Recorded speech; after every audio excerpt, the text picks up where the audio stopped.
Today's topic is number 1, wealth killer.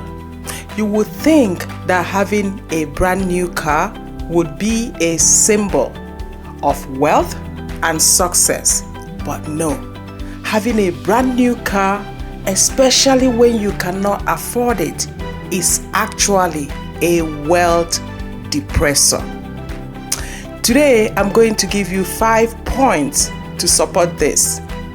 My name is Blessing with YourVibe Media, a pharmacist, a long-time investor in stocks, in businesses, and in real estate. Back to today's topic, the number 1 wealth killer. 5 points to support this. Number 1, depreciation. Buying a brand new car is the investment whereby you start losing money from day one. I will explain that to you.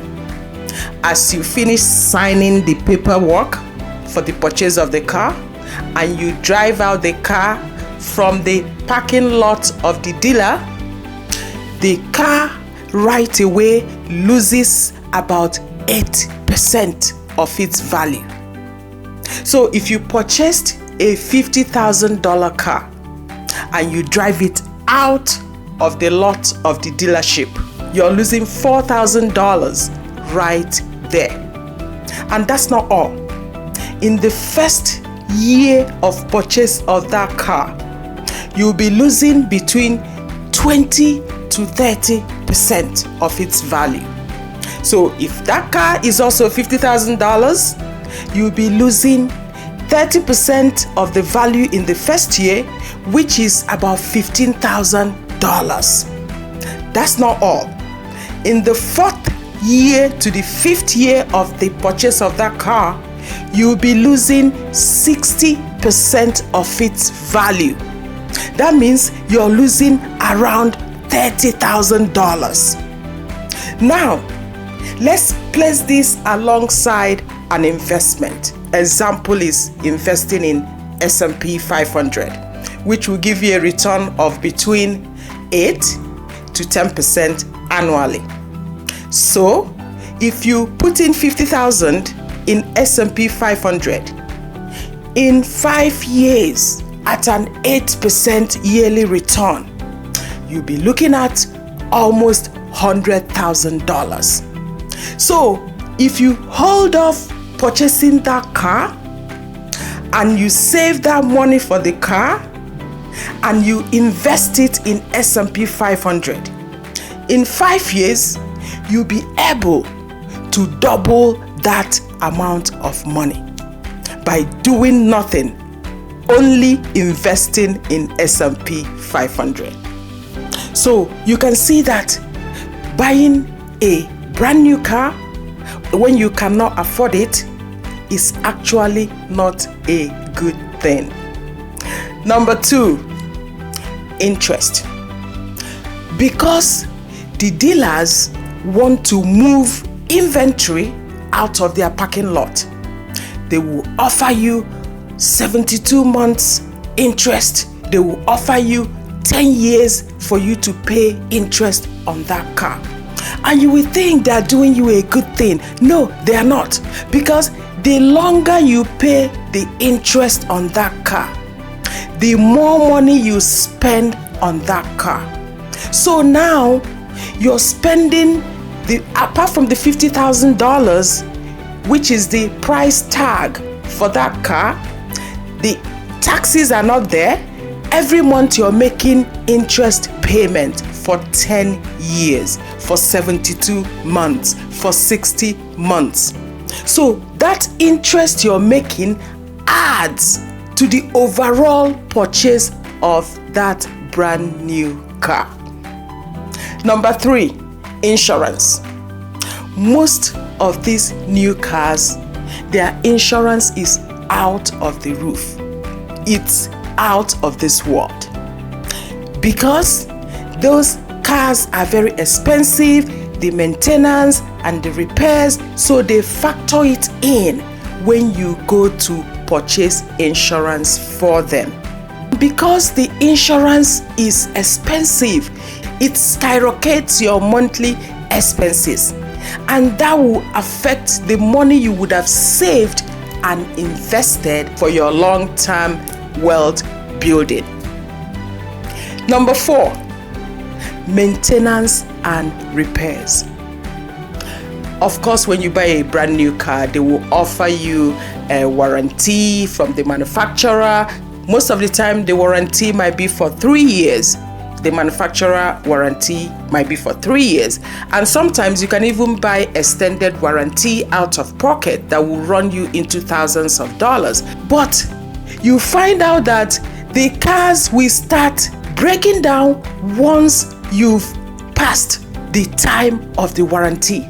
Because these cars are pricey cars, as they get older, they are even difficult to maintain because of the high cost of maintenance. Some of those cars, pricey cars, just oil change will run you into $600, $1,000, and remember, you can do this oil change every 3 months.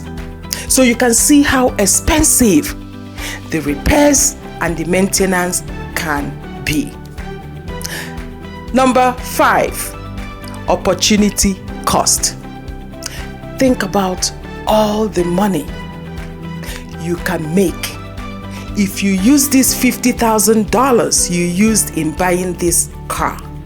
If you invest it in S&P 500 and you leave it for 10 years, you'll be looking at about $180,000. Meanwhile, that same car, when you leave it for 5 years, you'll be left with $20,000 value of that car. In 10 years, the car is worth maybe $1,000. And then the opportunity cost, apart from investing in stock, you can use the money to invest in businesses.